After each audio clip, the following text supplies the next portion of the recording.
Retour donc sur notre plateau. Bonsoir à ceux qui nous rejoignent sur VST. Là, ici, les invités nous ont rejoints sur le plateau de France 3 Corse. Xavier Luciani, le président de l'Office hydraulique. Bonasera. Bonasera a tutti. Christophe Mort est maître de conférence et hydrobiologiste à l'Université de Corse. Bonasera. Joseph Colombagne, président de la Chambre d'agriculture de la Corse. Bonsoir. Et Jean-Charles Chattard, auteur de ce documentaire. Bonasera, Sébastien. Bonasera.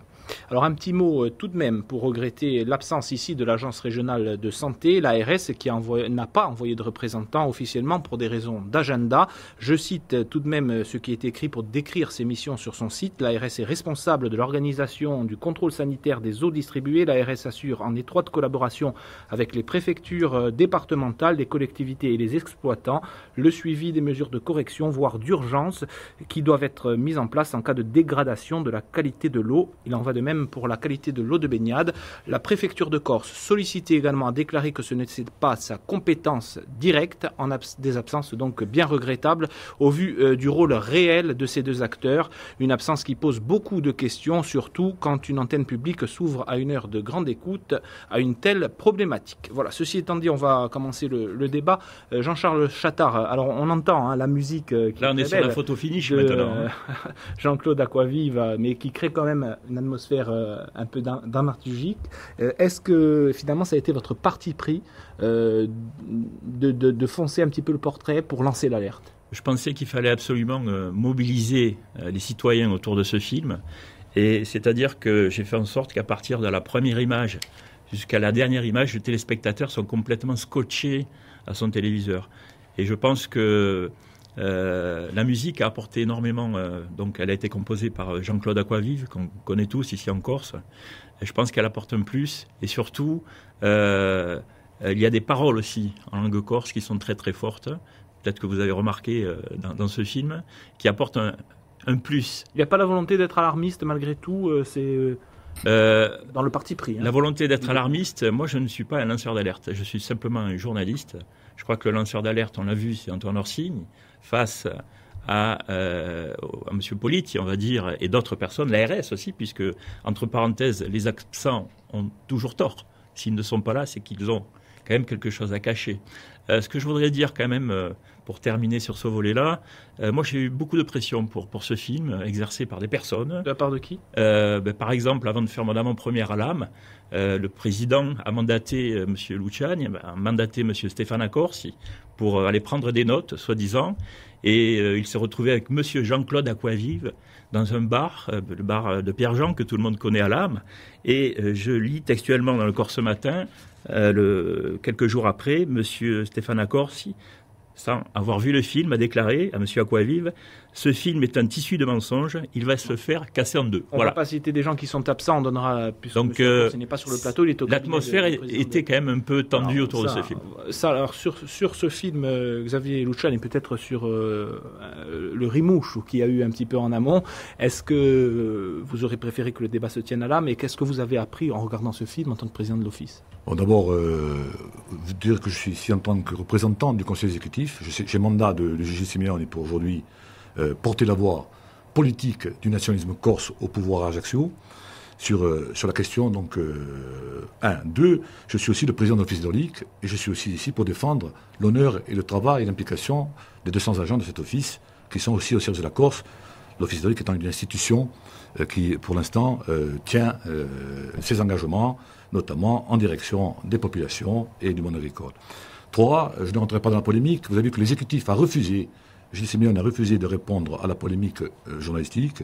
Nous avions simplement, je le dis simplement ici parce que c'est important de le dire, on a envoyé quelqu'un pour voir un film que nous n'avions pas vu, quelqu'un de l'Office hydraulique. Il n'y a pas eu notre part de pression. Nous avons même, au niveau du Conseil exécutif, subventionné ce film à hauteur de 36 000 €, parce que je pense que c'était l'expression d'une réalité aussi. Les cyanobactéries, elles existent depuis 3,5 milliards d'années, et qu'il y avait besoin peut-être d'une information. Après, sur le film lui-même, vous pouvez penser que nous avons quand même une divergence de vues sur un certain nombre de conclusions et sur un certain nombre de témoignages. On rentrera dans le détail. Joseph Colombagne, sur ce film que l'on vient de voir ensemble, qu'est-ce que vous avez appris? Est-ce qu'il vous a inquiété? Il y avait des choses que vous avez découvertes? D'abord, ce film, il est vraiment bien fait. Il est très intéressant. Je suis content d'apprendre que la collectivité l'a financé en partie. C'est tout à l'honneur de M. Gilles Simeoni et du service audiovisuel de la CTC. Je vais continuer, Jean-Charles, parce que je trouve que le ton qui est donné là autour de cette de ce thème, il n'est pas forcément très bon. Moi, je voudrais qu'on fasse retomber un peu la pression, si je peux dire, et qu'on parle vraiment des choses concrètes. On tire le débat vers le haut. Pour l'intérêt du citoyen. La santé des gens, le développement économique, la santé du monde animal, voilà, des choses. Après, les escarmouches entre individus. Propos d'apaisement j'allais dire, un peu étonnant, non, de la part de Joseph Colombagne. Propos d'apaisement, ça fait du bien aussi avant de commencer ce débat. Stéphane Morey, sur le regard scientifique, je précise, Christophe Morey, je précise que vous êtes dans l'équipe d'Antoine Orsini, qui est le lanceur d'alerte au sein du labo de l'université pour la clarté des débats. Sur cette étude de ces algues qui sont aujourd'hui classées comme des bactéries, il y a un réel danger pour l'homme, pour les animaux, et c'est une technique, une étude émergente, je le précise au niveau scientifique. Oui, tout à fait. Donc nous, on étudie ces cyanobactéries depuis l'année 2007. Et je dirais qu'il faut aborder le débat, j'irai dans le sens de M. Colombagne, de façon dépassionnée et de façon, j'allais dire, de façon calme et regarder les différentes parties et toutes les responsabilités qu'il peut y avoir. Je pense que le film est bien présenté. Le ton est un petit peu provoque, on va dire, mais il aborde, à mon sens, les deux causes principales de la présence des cyanobactéries, qui sont toutes les deux imputables à l'homme. Une cause directe, une cause indirecte. Une cause indirecte, évidemment, c'est les changements climatiques. Et une cause directe, c'est tous les intrants dans le bassin versant, mais je pense qu'on en reparlera par la suite, notamment tout ce qui est produits phosphorés. Ça peut venir notamment des stations d'épuration, de l'éducation animale, on va en parler dans le débat. Alors sur la partie concernant l'eau potable, puisque c'est ça qui peut préoccuper d'abord nos téléspectateurs, on a du mal à imaginer que à travers tous les organismes de contrôle, l'office hydraulique pour la partie qui lui incombe, l'ARS, on puisse laisser passer après les stations de traitement de l'eau qui est impropre à la consommation. Vous avez pu en faire la démonstration? Alors moi j'ai eu un énorme déficit d'informations. J'ai travaillé 2 ans sur ce sujet. J'ai demandé des mesures un peu partout. On m'en a jamais fourni, notamment à l'office hydraulique. Que ce soit sur l'eau agricole et notamment cette eau potable qui est quand même le fer de lance de la consommation de l'homme. Et ce qu'il faut dire à ce moment-là, c'est qu'à partir du moment où il y a un déficit de communication, si on va sur le site de l'OEHC, il n'y a aucune mesure en temps réel du taux de cyanobactéries dans l'eau potable ou de cyanotoxines. Donc je pense que... alors, est-ce qu'il faut faire confiance à l'office hydraulique? Moi, j'ai un doute à partir du moment où je n'ai pas d'informations. Je me pose une question, quoi.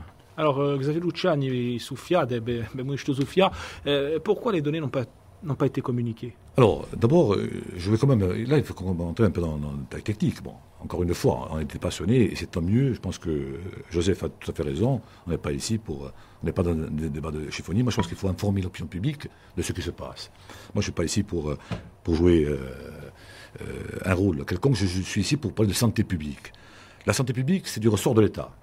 C'est l'ARS qui commande en quelque sorte les opérations. Nous sommes l'exploitant d'un site qui est le site d'origine, sur lequel, bien entendu, on prélève. On prélève à la fois pour de l'eau potable et pour de l'eau à destination d'agrément, on dira comme ça, de l'eau d'irrigation et de l'eau donc dite brute. Il y a donc un prélèvement qui est commun.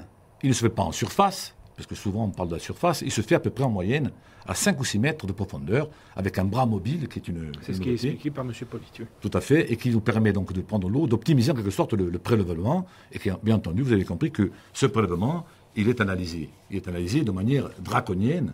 Nous avons multiplié par pratiquement 8 depuis 2 ans, depuis l'accession des nationalistes au pouvoir, c'est important de le dire. Le contrôle, c'est le bassin le plus contrôlé d'Europe. Ça, c'est important de le dire. Quant à l'eau potable... Ça veut dire qu'il y a un risque, donc.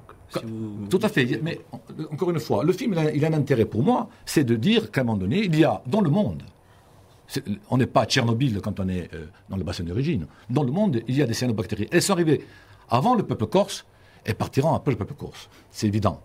Ce que je veux dire, c'est qu'à un moment donné, là où il y a un risque, il y a une gestion, il y a une maîtrise, il y a un contrôle. Nous avons un contrôle qui est exercé, et dans le film c'est indiqué d'ailleurs, par un laboratoire, qui est un laboratoire qui s'appelle l'ERS, et qui sous-traite en partie avec le laboratoire Pitois à Rennes, et avec le laboratoire de l'Office hydraulique, où on contrôle le dénombrement cellulaire, et bien entendu les toxines. Et justement, Antoine Orsine, dans le documentaire, dit que vous utilisez ce laboratoire pour pas que l'information circule en cas de... Bien sûr, sauf que les informations du laboratoire de Rennes sont transmises en simultané au service de l'État, DTTM, ARS, entre autres, services vétérinaires, à l'Office hydraulique, qui les reçoit en même temps. Ce laboratoire, il est quand même un laboratoire qui a été préconisé et imposé par l'ARS au moment où on commence à traiter ce phénomène des cyanobactéries. C'est un laboratoire qui dépend de l'École nationale de la santé publique. Donc c'est un laboratoire public. Ce laboratoire, il a une méthode enzymatique, monsieur Moore, qui dénombre les cellules de cyano. Le dénombrement de ce qu'on appelle les toxines, c'est le laboratoire de l'Office hydraulique. Et pourquoi vous ne le faites pas sous-traiter justement en Corse? On parle d'autonomie. Donc l'autonomie, c'est d'aller sous-traiter sur le continent. Vous avez le laboratoire, pourquoi vous ne le faites pas? C'est une défiance pour le laboratoire ou c'est simplement parce qu'il y a... Ils ont les compétences. Parce que l'agence, mais même nous avons les compétences. L'ARS... D'ailleurs, vous le saluez, le laboratoire dans le... Je précise quand même que la Bretagne, qui est la région la plus touchée, pratiquement, par rapport à la pollution porcine, entre autres, et les nappes donc d'eau potable, où ils ont des énormes difficultés. J'étais hier à Paris, aux Assises de l'eau, avec le président du comité de bassin de Bretagne, qui me disait qu'ils avaient d'énormes difficultés. Nous avons un laboratoire qui est préconisé, et même obligé par l'ARS. Donc nous sommes mis dans le cadre je dirais, de la santé publique. C'est l'État qui commande la compétence régalienne en Corse, c'est l'État. Donc je précise quand même, c'est important. Donc nous avons d'un côté ce laboratoire, l'ERS, donc laboratoire d'études de recherche environnementale de la santé, soutenu qui dépend de l'École nationale de la santé publique. Derrière nous avons aussi, je précise quand même, parce qu'on a l'impression qu'il y a une coupure entre l'université et l'Office hydraulique. Or, et M. Moore en témoignera, nous n'avons jamais eu autant d'alternants en biologie et en chimie à l'Office hydraulique depuis que je suis à la présidence. Donc il n'y a pas de défiance, il y a simplement un besoin, une nécessité de garantir la santé publique. Et je parle pour l'eau potable, et je termine, l'eau potable, en 10 ans, j'ai ici des taux d'alerte, nous n'avons jamais eu d'alerte. Mieux que ça, l'eau potable, et je me retourne vers le scientifique, et je n'irai pas plus loin, l'ozone, des charbons actifs, derrière, il n'y a rien. Est-ce que vous l'eau avez de Balagne à 100%, avec les chiffres communiqués au service de l'État, elle est consommable. Et ce qui me gêne dans ce film, c'est l'espèce de confusion qu'on peut entretenir en disant qu'il y a un empoisonnement de la population. Il n'y a pas d'empoisonnement. On est aujourd'hui en train de vous dire que l'eau potable en Balagne et ailleurs, en tous les cas, là où l'Office hydraulique, sur Figari, sur l'Hospédale et sur le Régine, cette eau de l'Office hydraulique, qui est notamment potabilisée en partie par un fermier privé et par l'Office, elle est totalement consommable à 100%. Il n'y a aucun risque de toxines dans l'eau potable distribuée en Balagne. Je peux vous poser une petite question, Président? Bien sûr. Est-ce que vous avez des filtres à charbon actif à Figari? Alors, je précise quand même, c'est intéressant. On a relevé 3 millions de cyanobactéries, donc c'est vous qui les avez relevées. En quelle année? Dans les années 2013-2014. Oui, donc peut-être c'était avant, mais est-ce que ça vous servi? Peut-être. Est-ce que ça vous a servi de leçon? En Et est-ce que 2013, vous avez qui était président mis des filtres à charbon actif à Figari? C'est ma question. Vous les avez? Alors, à Figari, je précise quand même, parce qu'il y a une méconnaissance du système hydraulique de la Corse, à Figari, il y a une station de pompage. Cette station de pompage, M. Moore, il ne faut pas témoin, elle pompe de l'eau en direction de Bonivage, qui a sa propre station avec un fermier privé à Santa Manza, qui, elle, a ses charbons actifs. On ne sommes pas, comme en Balagne, distributeur direct. On est, en quelque sorte... C'est Veolia qui dit ça. Oui, je ne voulais pas dire le nom. Donc, nous avons simplement, à Figari, un barrage et une unité de pompage, comme nous avons dans la plaine orientale, et qui pompe donc cette eau vers Bonivage. Merci pour l'information. Voilà. Alors, on va écouter justement, ça a été abordé par le président de l'Office hydraulique, on va réécouter un extrait du documentaire où on explique, au cas où des cyanobactéries seraient détectées dans le lac, quel est le procédé de traitement au barrage de Caude. Allez, écoutez M. Politi. Cette eau en surface est ensuite filtrée sur des filtres à sable, réoxydée, passage ensuite sur des filtres à charbon actif qui donnent une garantie de traitement et de qualité qui est assez remarquable. et ensuite une chloration, une stérilisation finale avant mise en stockage ou en distribution directe. Voilà, quand on entend ça, on a du mal puisque d'avis unanime des scientifiques, c'est le procédé le plus adapté, enfin en tout cas connu aujourd'hui, hein, on en parlait avec des différents intervenants, on a du mal à comprendre pourquoi vous n'êtes pas allé justement sur le barrage de Figari ou les autres barrages où vous avez cette suspicion de pollution de l'eau pour faire la démonstration. Alors déjà, c'est un film qui dure 52 minutes, donc il fallait quand même se resserrer sur le principal. Il faut quand même noter que sur le barrage donc du Régine, on a mesuré jusqu'à 80 millions de cyanobactéries. 80 millions, c'est le record du monde. Le record du monde. Voilà. Donc, quand vous voyez tout ce qui se passe dans le monde, sur le continent, on interdit la consommation souvent, quand il y a à partir de 100 000 cyanobactéries, on est quand même obligé de prendre des mesures. Et à 80 millions, voilà, c'est pour ça que ça, ce sont des publications de l'Office hydraulique. Et je crois que l'université y a participé, Monsieur Maury. Monsieur Maury, justement, sur ce qui est évoqué, les 80 millions, on nous dit que ce n'est pas la cyanobactérie, mais c'est plutôt les microcystines qu'on doit mesurer, c'est-à-dire la toxicité. Est-ce que c'est ça, réellement, puisqu'il y a un seuil de tolérance aussi en termes de microcystines? Effectivement, c'est un peu technique, mais pour bien expliquer que ce n'est pas forcément le seuil d'alerte de l'OMS, en tout cas la valeur guide qui est donnée. Il faut peut-être revenir à la base du fonctionnement de la cyanobactérie. La cyanobactérie, c'est une espèce qui est capable de récupérer des éléments nutritifs de deux façons. C'est une espèce qui est capable de migrer dans la colonne d'eau, c'est-à-dire elle a des petites vacuoles de gaz, elle monte et elle descend dans la colonne d'eau. Elle monte en gonflant ses vacuoles de gaz et elle descend dans la colonne d'eau. On s'est aperçu dans toutes les années où on a travaillé avec l'Office qu'on a rarement de forte concentration de phosphore dans le sédiment. Et là encore, ça veut dire quoi? Ça veut dire que, approche la saison estivale, la cyanobactérie, c'est une sorte elle fait du tourisme alimentaire. Elle monte, elle descend dans la colonne d'eau. C'est pour ça que même l'histoire du bras articulé, heureusement qu'on l'a, et à l'origine il était fait plutôt pour le manganèse, je veux dire, on arrive à prendre dans la colonne d'eau là où il y en a le moins. Mais je dis bien là où il y en a le moins. Hein. Il est évident qu'il peut y en avoir de très fortes concentrations. C'est vrai qu'il y a eu des occurrences assez importantes. C'est vrai qu'on a eu jusqu'à 80 millions en 2012. On a étudié la période 2007-2012. Ce sont les chiffres de l'Office. On a travaillé avec des stagiaires à l'Office sur le milieu du plan d'eau avec le bateau, donc il n'y a aucun doute là-dessus. Et on a eu des occurrences jusqu'à 80 millions. 80 millions, ce n'est pas le record du monde. Hein. Ça monte bien. Je n'ai pas repris, mais je n'ai pas de compétences sur le record du monde. Mais publication au milliard. Mais pour bien expliquer aussi, vous avez 2000 espèces de cyanobactéries et vous en avez 70 qui sont capables d'émettre des toxines.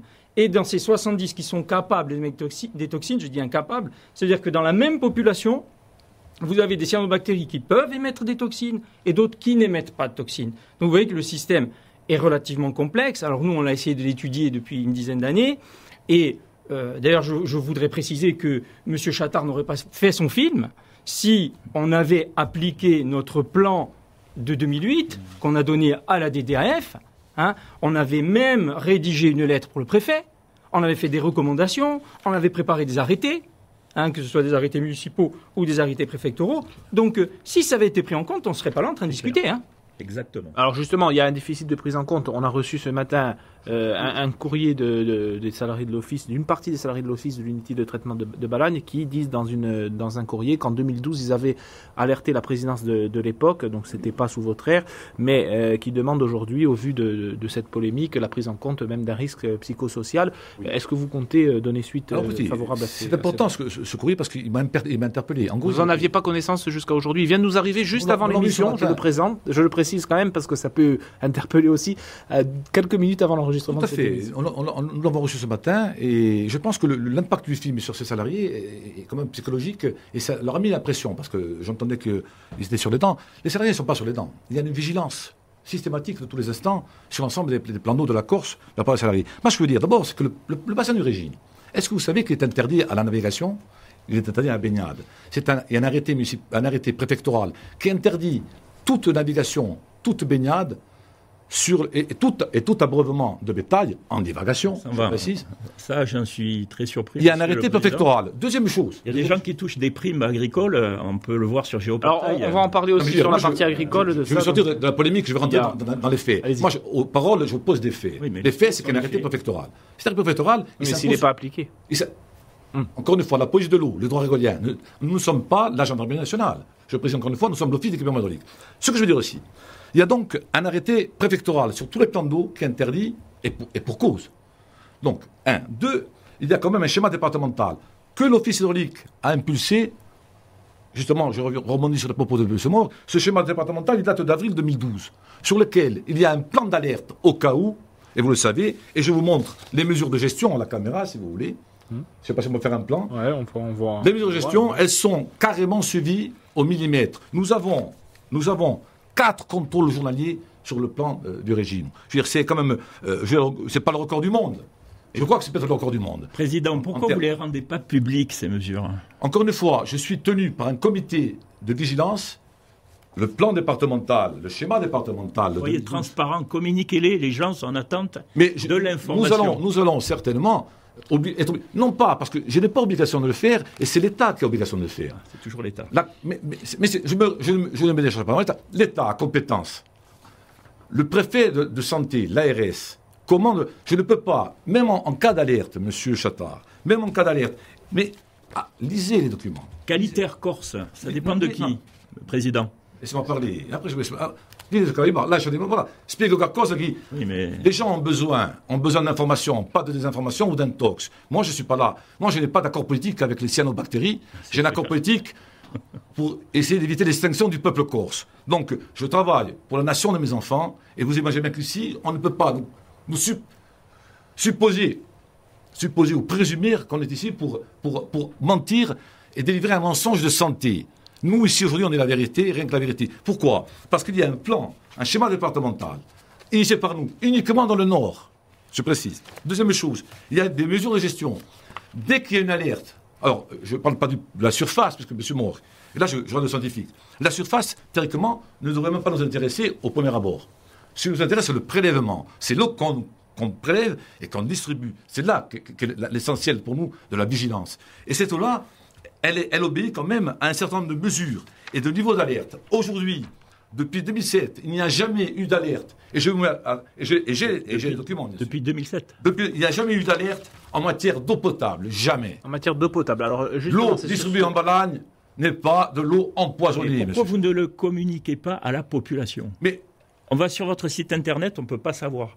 C'est-à-dire que même moi, je vous ai demandé les mesures pendant ce reportage. Alors, vous ne les avez jamais communiquées. Vous n'êtes pas au courant du fonctionnement. Donnez les mesures comme Qualitaire Corse. Donnez les mesures pour l'air. Donnez les mesures pour l'eau. Vous allez donner ou pas les mesures? Une autre précision. Je peux les donner. Une autre précision. Non, mais... Nous avons chaque semaine, y compris cette semaine, il y a eu lien, un comité de suivi hydrique qui sont bientôt territoriaux, dans lesquels tous les acteurs, je dis bien tous les acteurs, y compris M. Colombani, l'agriculteur, la Météo France, l'ARS, la DTTM, l'Agence française de la biodiversité, les services de l'État, bien sûr, préfet, etc., l'Office d'équipement hydraulique, Kirnolia, toutes les semaines, il y a des réunions sur Ajaccio et sur Bastia, donc sur l'état des...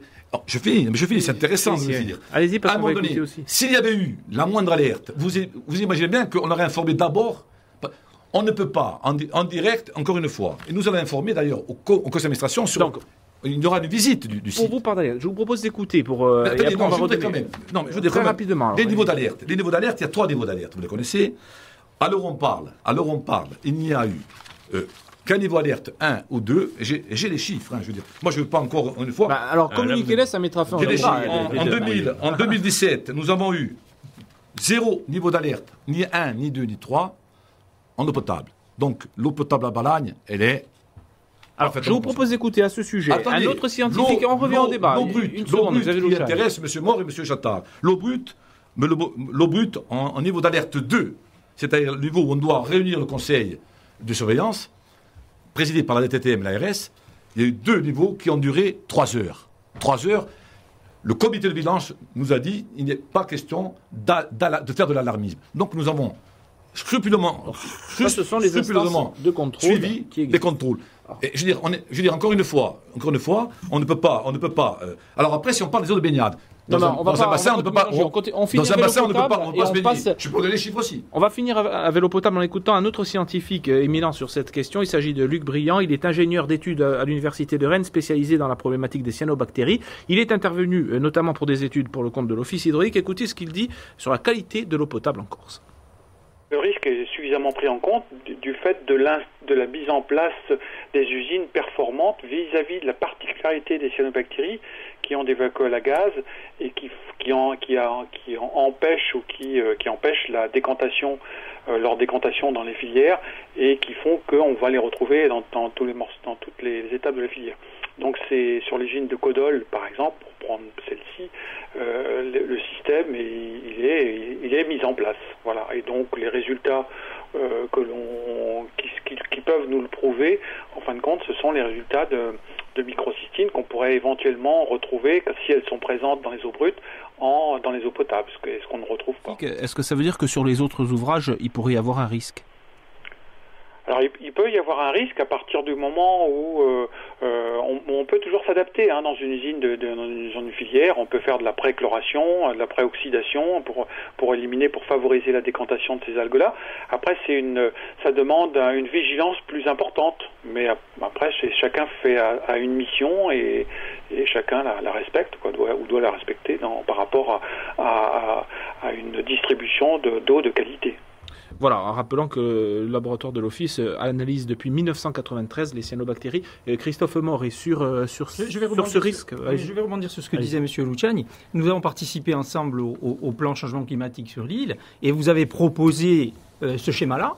Alors, je ne sais pas si je peux le montrer face caméra. Donc, où on voit une croissance des états d'alerte au fil du temps, c'est-à-dire qu'on voit très peu d'états d'alerte, notamment l'alerte 1, notamment l'alerte 3 en 2010, si j'y vois bien, et, après, c'est 2015, cette augmentation régulière jusqu'à 2015. En fait, on est soumis à une augmentation de plus en plus régulière et de plus en plus tardive dans la saison des cyanobactéries. C'est de plus en plus tardif. Avant, on avait des cyanobactéries jusqu'au mois d'octobre. Je n'incrimine pas l'Office et encore moins la mandature. Jusqu'au mois d'octobre. Maintenant, on les a jusqu'au mois de décembre.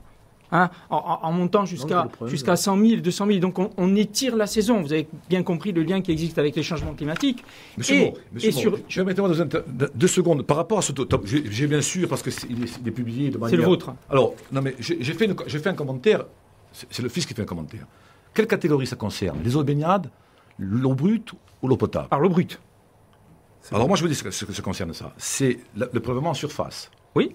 Le prélèvement en surface n'est pas impacté dans la mesure où l'eau brute est prélevée à 6 mètres de profondeur. Oui, mais M. Luciani, comme j'ai dit tout à l'heure, la cyanobactérie, elle monte et descend dans la colonne d'eau. Sauf que... Même, alors, pire, les cyanotoxines, quand elles sont émises, elles aussi, elles n'ont pas une flottabilité, j'allais dire, relativement stable. Elles se baladent dans la colonne d'eau.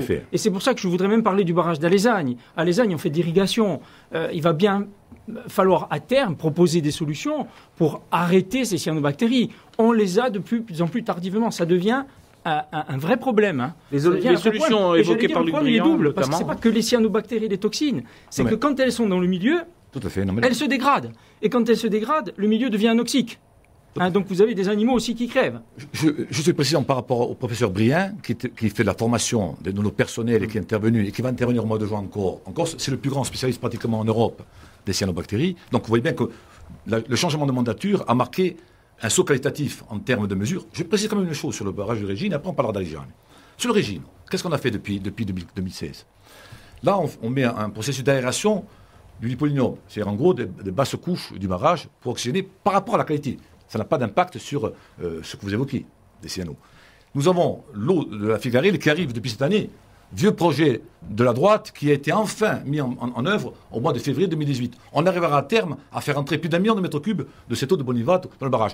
Ce qu'on a fait à Figari, où en 93, vous le disiez, il y avait une apparition qui actuellement est pratiquement résiduelle, l'apparition des cyanobactéries. À Figari, on a mis l'appoint d'un fleuve qui s'appelle l'Orgone. Depuis, nous n'avons même plus de problème en termes d'eau brute avec les cyanos. Donc ça, c'est tout ce qui est prévention, en fait. Attendez, je finis, parce qu'on parlait. Briand a bien spécifié que l'eau potable ne court aucun risque. Sur l'eau brute, nous avons pris un certain nombre de positions et d'aménagement. La formation des hommes, et je précise, Briand va venir au mois de juin pour continuer cette formation et faire un contrôle scientifique du barrage. Et là, je dis à M. Bror, Moi, j'espère que l'office pourra, avec l'université, en dehors des alternants qui ont travaillé sur la cyanobactérie, et qui continuent à travailler, parce que nous avons un lien avec l'université, de continuer et de faire même un partenariat beaucoup plus soutenu. Le problème de l'information relève encore une fois de l'alarmisme. Nous communiquerons. De l'alarmisme, quand on va à Central Park, comme je l'ai été l'année dernière, quand on voit les panneaux qui sont Jean-Charles Chattard, sur l'eau potable. C'est pas de l'alarmisme. Jean-Charles Chattard, on finit l'eau potable, on va donner la parole à... Ils lisent les panneaux, Jean-Charles ils sont Chattard, informés. juste sur un point, Voilà, sur l'eau potable, bon, déjà il faut dire qu'il y a très peu de décès chez l'homme, hein, c'est plutôt des troubles au niveau du foie, des troubles gastro-entériques. Ça peut être la mort aussi. Mais c'est très rare. Hein, les cas de mort au Brésil, oui, il y a eu des épisodes au Brésil en avec 96, des taux 97, véritablement sans contrôle. Une centaine de morts et 2000 gastro-entérites. En Europe, il y a un décès il n'y a pas eu qui de est cas suspecté. particulier, mais à partir de là, à partir de la fin des années 90, il y a eu une vraie prise de conscience, notamment aux États-Unis et au Canada. Voilà, ça, c'est eux, ils l'ont important de pris le au dire. sérieux. Eux, ils l'ont pris au sérieux. Je peux finir Pourquoi là-dessus. Je peux finir là-dessus. Quand vous arrivez au Canada, chez une famille quelconque, comme ça m'est arrivé d'y aller, vous avez des lacs tout autour. Il y a beaucoup de lacs au Canada. Les écoliers sont sensibilisés. Ils ont le petit fascicule. Ils expliquent les inflorescences. Juste, on finit sur l'eau potable, donc pas de démonstration claire qu'il y a un risque sur l'eau potable actuellement en Corse. On est clair, pour le téléspectateur qui nous écoute, c'est important. Voilà, à 7 heures, moi, je suis simplement journaliste, je ne suis pas scientifique. Il faut faire peut-être confiance aux élus, je pense. Il faut avoir une vigilance accrue, ça c'est évident. Par contre, il y a un autre problème, c'est l'eau brute, et qui concerne M. Colombagne. On va faire passer M. Colombagne qui nous écoute sagement depuis le début. Alors, Joseph Colombagne, sur l'eau brute, la problématique, elle est connue depuis une centaine d'années, sur le risque notamment pour les animaux. On a entendu ce berger qui a perdu des bêtes. Vous abordez de quelle manière au sein de la Chambre cette problématique? Comment on peut agir? Alors, juste d'abord un retour sur l'eau potable. Si j'ai bien compris, mais vous me direz, je suis peut-être... C'est très bien, je pourrais compléter, excusez-moi. Mais gardons du temps pour l'eau brute, allez-y. Alors, très rapidement, finalement, il n'y a pas de problème sur l'eau potable avec l'eau qui est distribuée par l'Office hydraulique. Mais ce n'est pas dit dans le film, quand même. C'est pas dit qu'il y a un problème, c'est suggéré, en effet, mais il y a une intention à avoir. Ce que tout le monde sait, et dommage que ce n'est pas assez dit, c'est qu'il y a des retards d'équipement dans les communes de l'intérieur, et c'est une honte absolue ce qui se passe. Alors, la faute à qui? Certainement de l'investissement, un déficit d'investissement dans ces communes-là, mais c'est un peu bizarre de faire un focus sur l'Office hydraulique et la distribution de l'eau potable par l'Office hydraulique, alors que visiblement, il n'y a pas de souci. Et on ne va pas voir ce qui se passe derrière, notamment dans l'intérieur. Maintenant, sur l'eau brute, nous, on sait qu'il y a quelques années, 2015 notamment, on a eu des problèmes sur Codol, on a demandé à ce qu'il y ait des autopsies, on a mobilisé le GDS, etc. Et il y avait eu des mortalités qui n'ont pas été expliquées. Entre parenthèses, c'est toujours difficile, c'est pas la première fois. Même à d'autres périodes où il n'y avait rien à voir avec les cyanobactéries, on a des bêtes qui meurent et on ne sait pas l'expliquer. Maintenant, en ce qui concerne, c'est un problème. On parlait de communication. On le voit dans le film, c'était en 2015, communication, les agents de l'ONEMA mettaient communication qui n'a rien à voir avec l'Office hydraulique et encore moins avec cette mandature. C'est un problème vétérinaire de santé publique. On n'arrive pas à savoir de quoi nos bêtes sont mortes, comme on a eu du mal avec la fièvre catarrhale et d'autres maladies, on le voit, ou d'autres...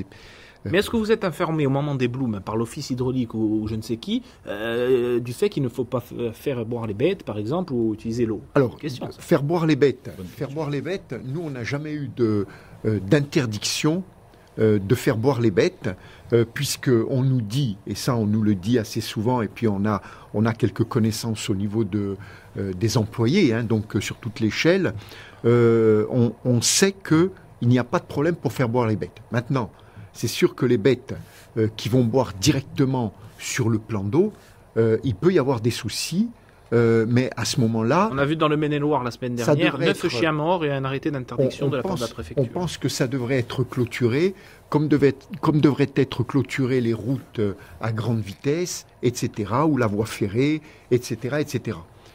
Pour finir, simplement sur le rôle de la Chambre, le travail de la Chambre, parce qu'il y a eu une polémique un petit accrochage avec Hulot. Nous, actuellement, à la Chambre d'agriculture, on travaille exclusivement sur l'économie d'eau. C'est-à-dire qu'on a intégré le réchauffement climatique, la gestion de l'eau, on travaille sur l'économie d'eau. ça passe par les sondes qu'on a distribuées, ça fait 30% d'économie d'eau. On travaille sur la remise en état de la station d'expérimentation de Miachar. Et d'ailleurs, ça m'a valu une mise en examen parce que la mairie, dans un esprit de vouloir s'agrandir, c'est-à-dire... Non, mais ça ne concerne pas la qualité de l'eau. Non, mais c'est pour vous dire... Si, non, attendez.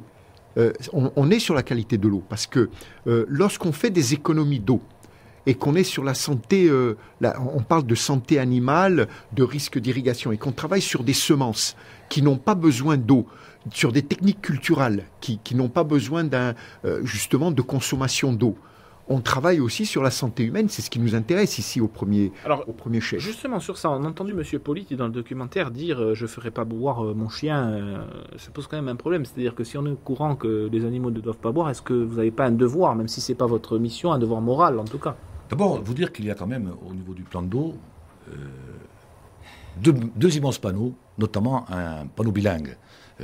On a quand même essayé, parce que la mandature, je disais, a changé de braquet, en termes de mesures, en termes d'aménagement, en termes de perspectives. Il y a notamment pour l'eau potable, j'ai oublié de le dire. Mais un panneau de quoi, Président? Il y a un panneau qui informe qu'il y a interdiction préfectorale, notamment, de se baigner, ou de naviguer, ou de faire boire les animaux. Mais d'aller pêcher, il n'y a pas de problème. À l'heure actuelle, très bonne question. L'ANSES, aujourd'hui, a lancé une étude. L'ANSES, avec nous, parce que nous avons quand même des contacts avec l'INRA et l'ANSES. Vous avez bien compris que nous sommes des professionnels. Nous ne sommes pas des amateurs de la canne à pêche. Nous sommes des professionnels de la santé publique aussi, parce que nous sommes, en tant que nationalistes, je vous disais tout à l'heure, que nous construisons la nation de nos enfants. J'étais à Central Park, on a bien vu le panneau pour les chiens. Est-ce qu'il y a un panneau pour les chiens, Il n'est pas encore, ça, Central Park. Est-ce qu'il y a un panneau pour les chiens, Président? Il n'y a pas de panneau pour les chiens. Donc là, vous êtes en train de nous raconter que vous mettez d'informations, alors qu'il n'y en a pas. Bon, je continue. Allez-y, et après on va donner la parole. D'abord, je veux répondre à M. Moore sur le comptage. On fait un amalgame malhonnête. Un amalgame malhonnête. Je ne le dis pas pour vous, je parle du film. Ah, pour moi, alors. Entre le dénombrement pour moi. des organismes... Regardez-moi quand vous me parlez. Tout à fait. Non, mais j'essaie de lire aussi parce que j'ai des notes de mes ingénieurs. D'accord. Et ils me disent ceci. Ne pas faire l'amalgame entre le dénombrement des organismes cyanobactéries, le nombre de cellules qui battent le record du monde, et le taux de microcystine, qui sont le cœur du problème. Ça, c'est important de le dire. Alors, dernier petit point sur l'eau brute. Non, mais moi, j'ai des chiffres, et ils sont consultables, y compris en préfecture.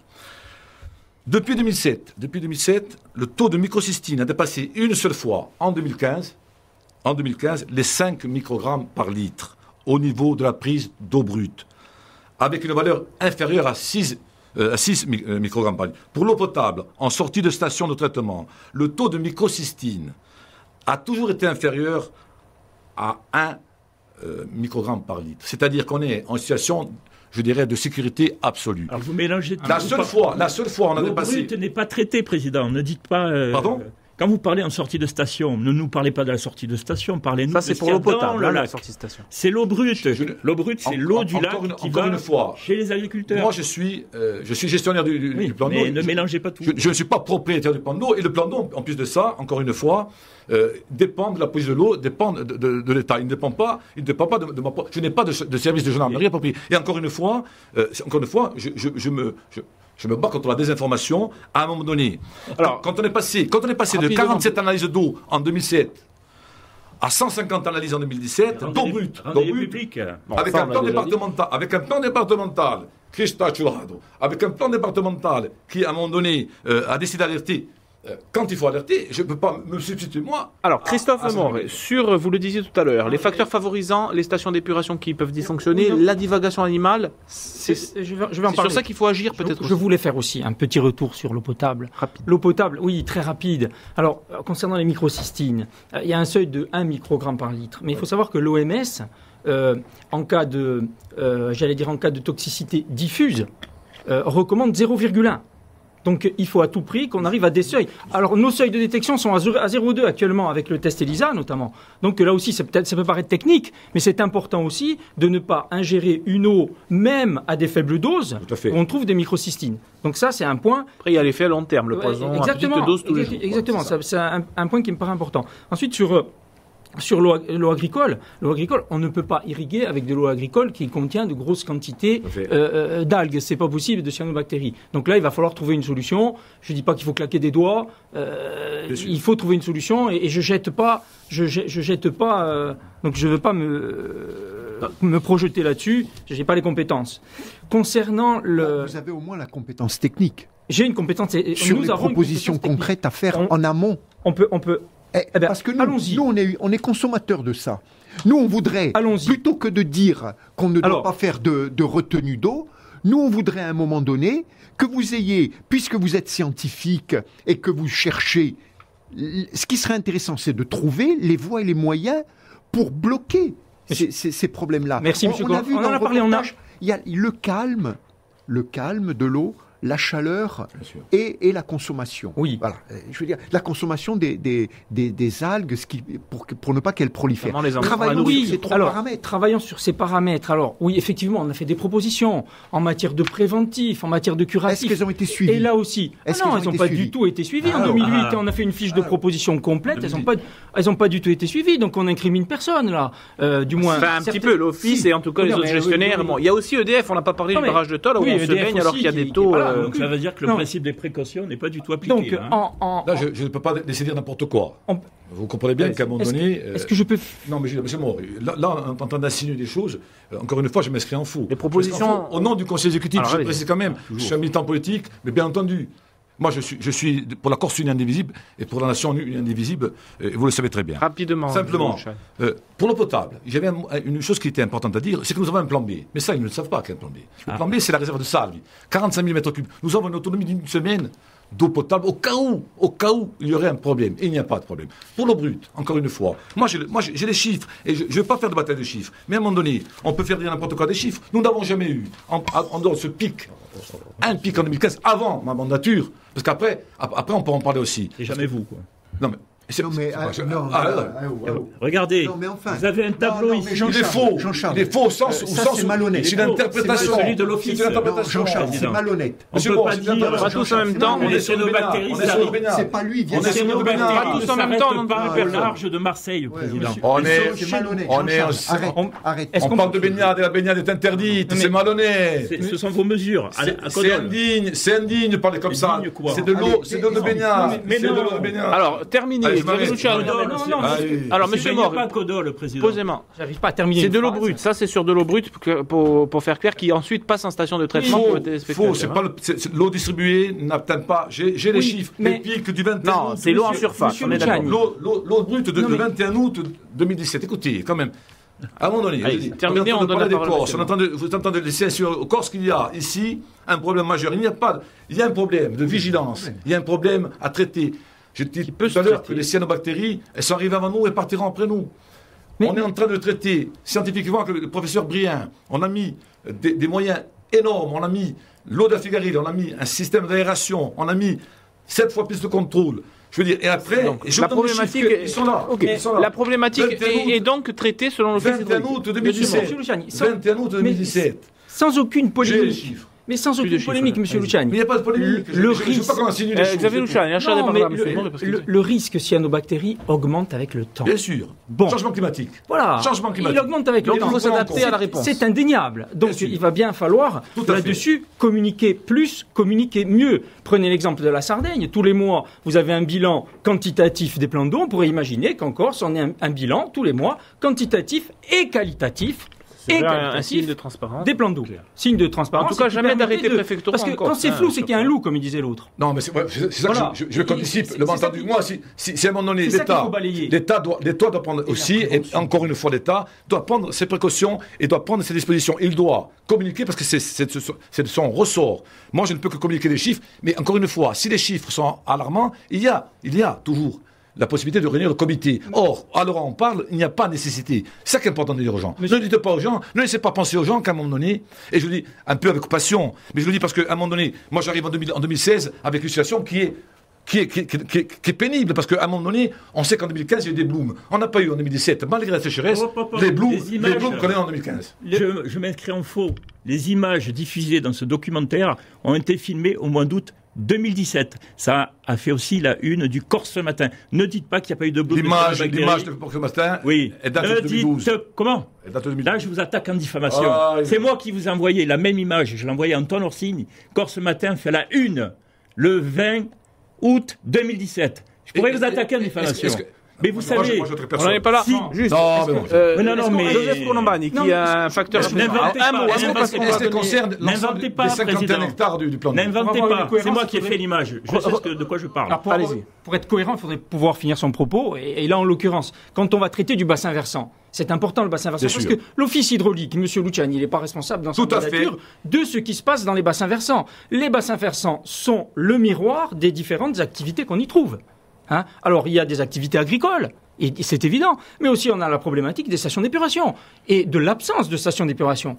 Donc là, il va bien falloir prendre en compte les deux paramètres, le changement et la mutation agricole, et l'aménagement du territoire. Parce que ça va aussi loin. On va regarder l'aménagement du territoire à ce propos une carte issue de Géoportail sur le barrage des Gaudes qui nous donne voilà, une idée en vert. Vous voyez sur vos écrans, c'est les zones de pacage où les animaux, en tout cas des terrains utilisés comme prairies. Loulou Colombani, est-ce que là aussi vous êtes obligé de déclarer. Il faut réguler. Vous êtes obligé de déclarer les endroits où les bêtes vont.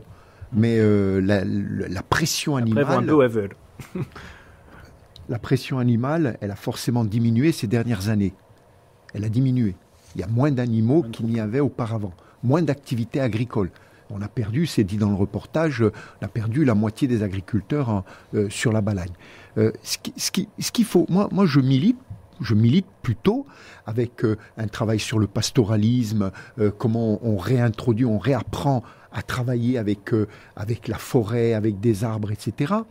C'est ça ça peut être des solutions, ça. Donc ça va dans le sens de la qualité de l'eau pour améliorer. Moi, c'est ça qui m'intéresse. C'est cette espèce de coalition qu'il faudrait faire entre techniciens, les gens de communication, les agriculteurs, etc. L'office hydraulique, bien sûr, qui est ouverte avec son plan, puisqu'on a travaillé ensemble. C'est comme ça qu'on va être positif. Alors et justement, qu'on va sortir par le déficit d'information, il semblerait que ce soit le problème aussi central, le déficit d'information. Bon, le déficit d'information, on en a parlé, on pourrait revenir dessus, mais surtout aussi les techniques, curatives et préventifs, parce que c'est là que c'est intéressant. Et c'est là qu'on a fait des propositions aussi. Quand on est dans le curatif, hein, c'est vrai qu'on peut mettre du sulfate de cuivre, mais ça reste dangereux pour l'environnement parce que c'est rémanent. C'est vrai qu'il existe des ultrasons, il existe aussi du peroxyde d'hydrogène, de l'oxygéné qu'on peut insuffler dans la colonne. Tout ça, c'est des coûts pour le citoyen. Donc ce qu'il faut, c'est agir en amont. Et agir en amont, c'est prendre en compte l'ensemble du bassin versant. C'est, au lieu d'essayer de rajouter des rustines systématiques, essayer de minimiser notre empreinte. Parce que c'est notre empreinte qui crée des déséquilibres. Les cyanobactéries, elles étaient là, elles n'étaient pas forcément dominantes, et c'est l'homme, par ses actions, qui rend la cyanobactérie dominante. Alors notamment sur l'eau de baignade et EDF qui ne communiquaient pas aussi, on a vu le maire de Thau dans votre reportage, les maires ne sont pas au courant même de l'existence de ces cyanos sur leur territoire. On le voit très très bien donc avec la représentante d'EDF. N'oublions pas que l'exploitant est le gestionnaire du plan d'eau. Hein. Donc c'est vrai que la partie baignade, normalement, concerne l'ARS. Et la question que vous posez maintenant, j'aurais bien voulu entendre l'ARS sur ce sujet. L'ARS n'est pas là. Donc moi, je ne peux pas vous répondre à la place de l'ARS. Ce qu'il faut quand même savoir, c'est que, on le voit bien dans le reportage, la communication n'a pas été très claire avec la mairie de Thôle. Déjà, elle n'a pas les moyens de faire des mesures très très poussées. Ça coûte très très cher, Président. Hein. Des mesures, et je sais que vous les faites. Les mesures sur les cyanobactéries. Nous avons dépensé en 2017 300 000 euros, c'est-à-dire 8 fois le film de M. Chattard. Et je conçois que vous avez des agents qui travaillent très très bien. Vous avez des labos qui fonctionnent très très bien. Merci. J'aurais quand même préféré que vous ne sous-traitiez pas sur le continent. Mais ça encore une fois, donc revenir à la question. L'ARS qui nous demande, à la question de la baignade. Je pense que maintenant les pouvoirs publics doivent prendre au moins des mesures, se déplacer, faire de la communication. Et ça, c'est fondamental. Type ce qu'on a vu donc aux États-Unis. Il ne faut pas fouler la population, il faut simplement informer la population. Jean-Charles est pour la communication en tant que journaliste. C'est un homme de communication. Non, mais c'est le préventif qui est important. Moi, j'en ai rien à fiche. Il faut quand même moi, qu'on me dise que mes bêtes. Oui, il faut résoudre le problème et en même temps communiquer. Lorsque j'ai un troupeau de 300 ou 400 brebis. C'est pas ça qui m'intéresse. Moi, ce qui m'intéresse, c'est comment on va mettre de l'argent, de l'expertise pour qu'en amont, on évite qu'il y ait ce genre de problème. La question qui m'était posée était sur la baignade. Hein. Moi, je précise quand même plusieurs choses. Monsieur Maure a touché du doigt un problème crucial. C'est le bassin versant. Nous avons 2 communes et j'ai averti dès ma prise de fonction ces communes d'une nécessité Ce n'était pas de mon, Rapidement, de mon ressort. Jean-Yves. C'était du ressort de l'État. Vous le savez. Les stations d'épuration, ce n'est pas l'office hydraulique, je précise. Je demandais à ce que le bassin versant soit assaini. Deuxième chose, sur le bassin versant, il n'a jamais été question de sulfate. Il était question à un moment donné avec M. Briand, peut-être un jour, de procéder d'algicide pour essayer peut-être de conjurer en quelque sorte pourtant, la possibilité. Ceci dit, ça a été dit dans le film. encore une fois, nous avons pris, je vais quand même rendre à César ce qui appartient à César. Je crois qu'au niveau de l'eau potable, nous n'avons aucun problème. Au niveau de l'eau brute, nous n'avons aucun problème aujourd'hui. Mais nous avons une vigilance accrue. Et je concède quand même à mes interlocuteurs une chose. Je vais demander à l'État de nous permettre d'informer la population au cas où. D'accord, c'est déjà ça. Alors, le mot de la fin sera pour vous, Lou Colomban, les attentes du monde agricole, puisqu'on arrive au terme de cette émission très rapidement. Très rapidement, Lou. Oui, moi je veux faire un peu le porte-parole du monde scientifique. Il faut qu'on puisse travailler en amont, en coalition, avec l'Office hydraulique, l'État, les pouvoirs publics. Nous le faisons déjà pour une partie, pour le fameux plan à venir. Il faut que ce pays se développe. Vous parlez d'empreinte humaine. Il se trouve qu'elle a diminué. Au niveau agriculture, elle a diminué. Donc il s'agit de mieux la valoriser, afin qu'elle soit meilleure, l'empreinte humaine. Merci, meilleure gestion de l'eau intégrée. Meilleure gestion de l'eau intégrée. Merci voilà. à la CTC. Merci à la CTC, merci à Viasté là aussi, j'allais dire. Et merci d'avoir à organisé Viasté, ce débat, on se remercie. Une thématique très intéressante que l'on suivra avec intérêt, là que la banne est sous Baez. Alors, on regrette encore une fois l'absence de l'État et de l'ARS. E con questa emissione si compie così, a serata continua di Nanta Villa Stera. Buonasera a tutti e a prossima volta.